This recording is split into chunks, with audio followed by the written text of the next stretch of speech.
Y finalmente, después de un mes de incertidumbre, el Perú conoce quién será el hombre que los dirigirá durante los siguientes 5 años. Y ese hombre es el maestro rural y líder sindical Pedro Castillo Terrones, ganando en una elección muy cerrada contra la hija del expresidente Alberto Fujimori.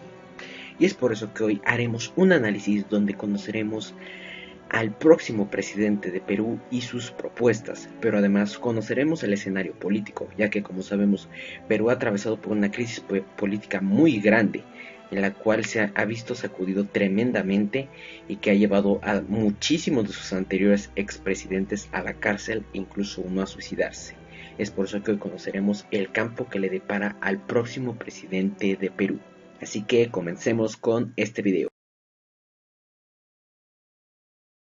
Pues bien, antes que nada comencemos por aclarar quién es José Pedro Castillo Terrones. Pedro Castillo nació en Chota, en la región de Cajamarca, una de las zonas más ricas de Perú, debido a sus numerosos yacimientos de materiales y minerales preciosos, pero irónicamente una de las más pobres y olvidadas. Castillo ha trabajado desde hace décadas como profesor de primaria, tiene una maestría en psicología educativa y hace apenas un par de décadas comenzó a destacar como líder sindical al encabezar una huelga debido a la falta de salarios por parte del gobierno. Con un nulo pasado político, esta fue su primera aventura en dicho ámbito. Para estas elecciones del 2021, Castillo fue la gran sorpresa, ya que fue el primero en confirmarse su paso a la segunda vuelta, llegando a ganar cerca de un 20% de los votos, algo obviamente que no le daba la victoria en primera vuelta. Castillo sorprendió a todos cuando llegó a votar montado en su yegua y destacando por su gran sombrero blanco. Y fue en la segunda vuelta, que se celebraría en junio, que Castillo se enfrentó a la ex primera dama del Perú, Keiko Sofía Fujimori Uguchi. Y después de una votación pero muy cerrada, Castillo logró la victoria con apenas 44,000 votos sobre la candidata del partido Fuerza Popular. Pero sin embargo, el 6 de junio, a pesar de haber sido el día en que se celebraron las elecciones, tuvo que venir una ardua ronda de impugnaciones y de recursos que buscaban anular y invertir el resultado de las elecciones por parte de la candidata de Fuerza Popular. En dichos recursos y dichos intentos incluso se llegó a un escándalo de corrupción y de intento de sobornos, donde incluso resultó involucrado el ex asesor del presidente Alberto Fujimori, Vladimiro Montesinos, donde el ex candidato presidencial Fernando Olivera filtró unos videos donde se puede oír a Montesinos ordenando que se soborne a algunos magistrados para darle la razón a Keiko y darle por lo tanto la victoria. Castillo sin duda alguna ganó gracias al haberse ganado la simpatía y corazón de los sectores más pobres del Perú, contrario a Keiko, quien se hizo con el voto en las zonas más acomodadas y en los distritos limítrofes del país. Castillo, quien se proclama a sí mismo como socialista comunista, fue una gran sorpresa, como ya dije, pero durante la campaña fue acusado de ser un agente incluso de Venezuela o incluso un agente asociado al grupo terrorista Sendero Luminoso. Esto por parte de Fuerza Popular y todos los que no congeniaban con sus ideas. Incluso llegaron a acusar de que con Castillo Perú se convertiría en otra Venezuela. Castillo, entre sus diversas ideas, ahora que llegará a la presidencia, propone una serie de reformas como la creación de una asamblea constituyente para modificar la constitución redactada en los años 90 por el expresidente Alberto Fujimori. También propone reformar el sistema de pensiones y hacer que el Tribunal Constitucional del Perú sea elegido por el pueblo y no por el Parlamento, como ocurre actualmente. Castillo es conservador en lo social, ya que se ha manifestado en contra de ideas como el aborto y el matrimonio igualitario. Y también propone que se aumente tremendamente la inversión en los sectores de salud y de educación. Pero en economía es tal vez donde más llama la atención sus propuestas, ya que como ya mencioné, algunos lo acusan de socialista comunista, por lo cual se vienen temiendo que lleguen privatizaciones y todo al más puro estilo Chávez Maduro de Venezuela. Pero el candidato del partido Perú Libre, destacado por un lápiz, propone algo sumamente innovador, pero también que ya hemos visto, llamado economía popular de mercado. Antes de explicar esto, debemos de señalar que el escenario político del Perú desde los años 90, con la constitución redactada por el presidente Alberto Fujimori, el Estado peruano ha tenido una participación mínima en la economía, dando así facilidad al libre mercado y promoviendo la competencia, dando excelentes resultados en el ámbito macroeconómico, que ha permitido un crecimiento sostenible del PIB durante los últimos años. Pero algo que destaca es que estas reformas y esta forma y este sistema no han beneficiado a los bolsillos de los sectores más vulnerables del Perú, dejando zonas tremendamente rezagadas y olvidadas. Castillo pretende renegociar diversos tratados con transnacionales mineras que explotan muchísimos recursos dentro del Perú y muchas de estas empresas tienen deudas. Planea cobrar dichas deudas y renegociar dichos tratados para lograr que las ganancias se distribuyan mejor entre los más necesitados del Perú. Como podemos ver, planea dar una vuelta de 180 grados en cuanto a la intervención del Estado en la economía se refiere, pasando de un Estado completamente casi ajeno a un Estado más interventor y moderador. Pero ahora pasemos a analizar el escenario político del Perú, más en concreto, y por qué es que yo personalmente le puse de título a este video que si esto será una vuelta de 180 grados o solo de 90, porque como ya vimos en el ámbito económico sí lo será.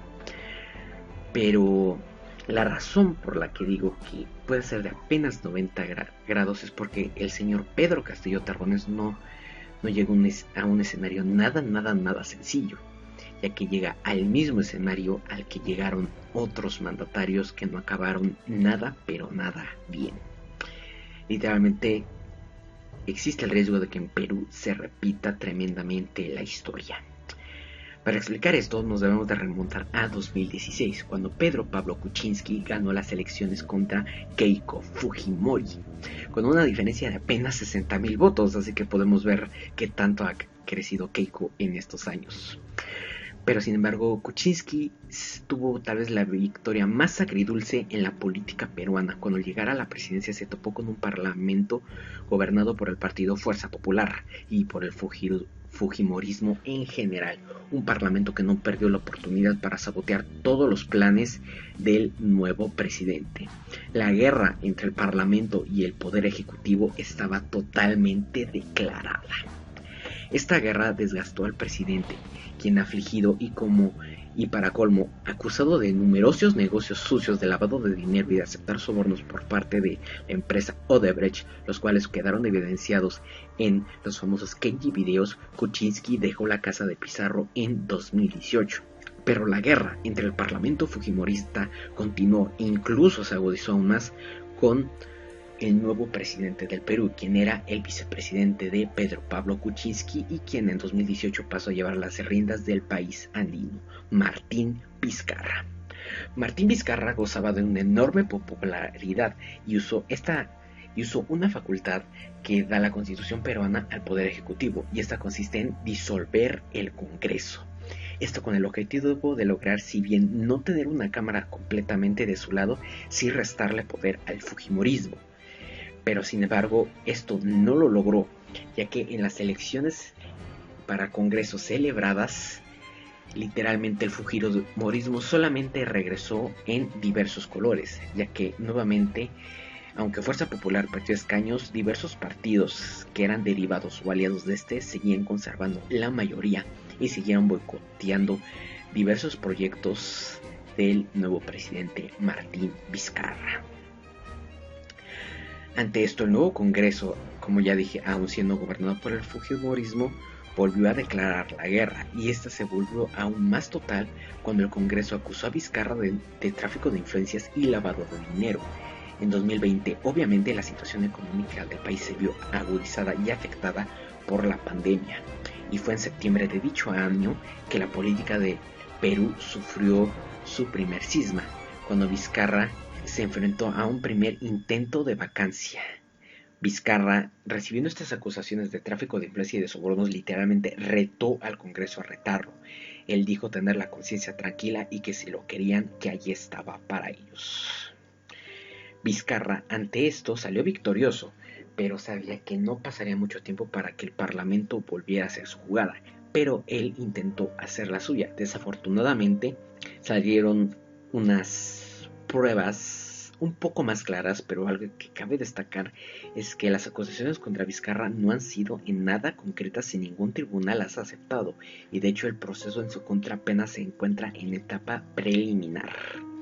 Acusaron a Vizcarra de haber recibido sobornos por parte de la empresa Odebrecht por alrededor de $600,000 cuando era gobernador de Moquegua.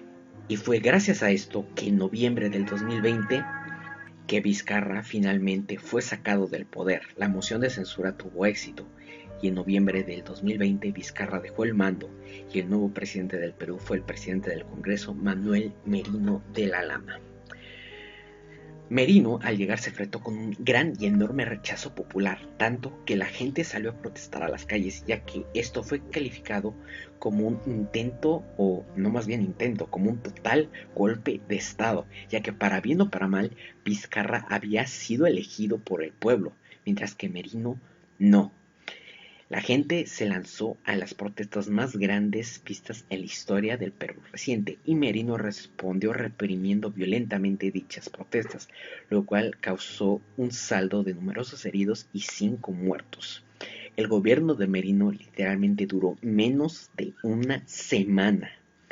Y ante esto, el Congreso eligió un nuevo presidente interino para comandar el país desde noviembre hasta las elecciones de abril de 2021, el cual fue Francisco Sagasti. Francisco Sagasti, quien continúa hasta el día de hoy y quien será el encargado de llevar el proceso de transición y de darle las llaves de la casa de Pizarro al señor Pedro Castillo. Y una vez analizado este mapa y la historia de Pedro Pablo Kuczynski y de Martín Vizcarra, es por eso que les digo yo, ¿podrá la historia repetirse? Díganme ustedes qué opinan.